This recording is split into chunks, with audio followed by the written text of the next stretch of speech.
The further away I am from the human race, the better I feel. Even though I write about the human race, the further away I am from them, the better I feel. 2 inches is great, 2 miles is great, 2,000 miles is beautiful, as long as I'm able to eat. They feed me because I feed them, but I don't like to be near them. When somebody even brushes against me with an elbow in a crowd, I react. I do not like the human race.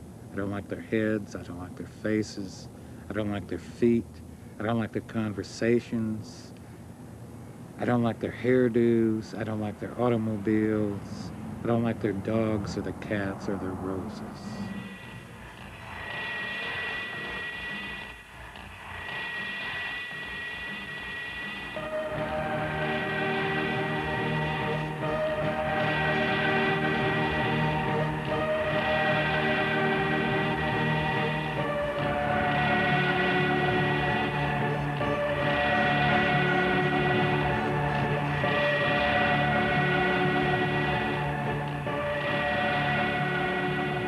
This was the front door, and the one party he came to, he and Linda came through the front door.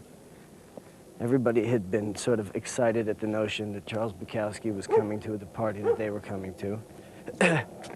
I sort of,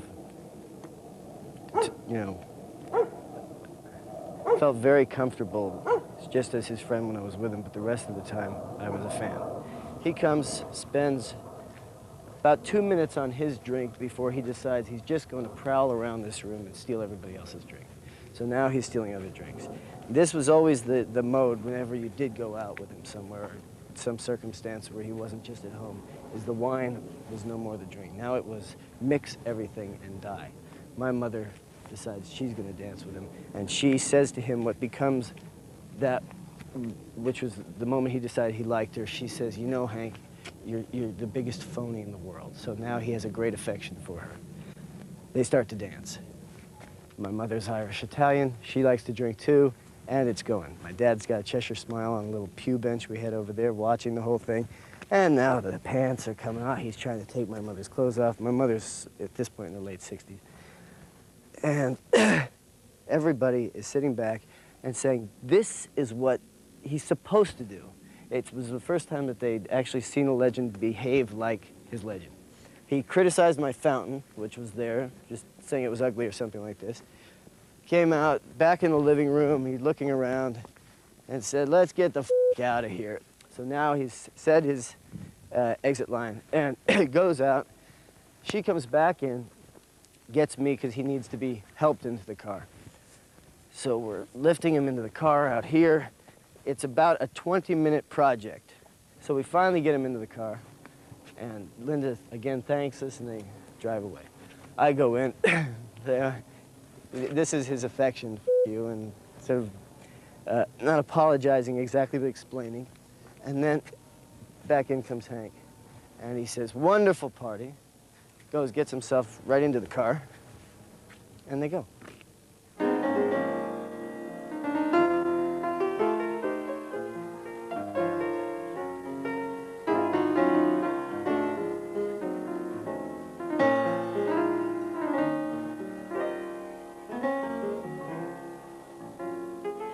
The man at the piano plays a song he didn't write, sings words that aren't his, upon a piano he doesn't own. While people at tables eat, drink, and talk, the man at the piano finishes to no applause, then begins to play a new song he didn't write, begins to sing words that aren't his upon a piano that isn't his. As the people at the tables continue to eat, drink, and talk, when he finishes to no applause, he announces over the mic that he is going to take a 10-minute break. He goes back to the men's room, enters a toilet booth, bolts the door, sits down, pulls out a joint, lights up. He's glad he's not at the piano. And the people at the tables eating, drinking, and talking are glad he isn't there either. This is the way it goes almost everywhere with everybody and everything. As fiercely in the hinterlands, the black swan burns.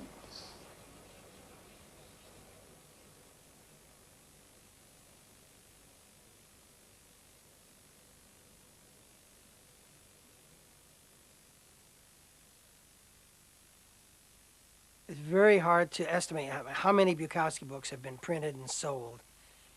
Black Sparrow has published and has in print now 24 books. I would guess that all of his sales together would be somewhere in the neighborhood of 6 or 7 million. I think Bukowski was born knowing that he was a genius. When he writes about his childhood very emotionally and very powerfully in a book called Ham on Rye, and even the title is a wonderful pun on a number of things. Of course, it's the quintessential American sandwich that the working man takes in his lunch pail, ham on rye bread. But then a ham actor on rye whiskey is often out of control and often funnier and even grander than he might be otherwise. And he writes about his childhood in such a way that you just knew he felt he had a destiny.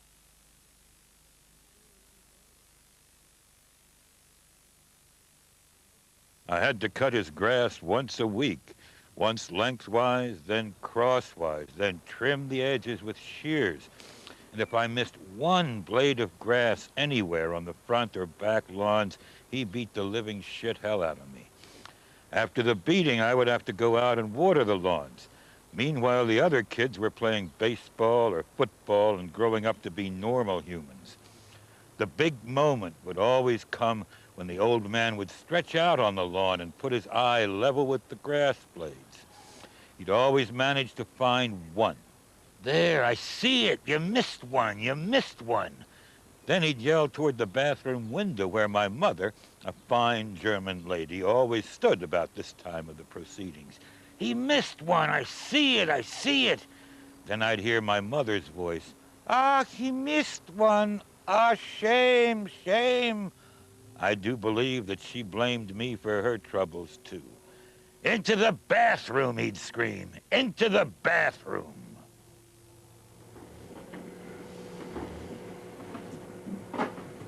Well,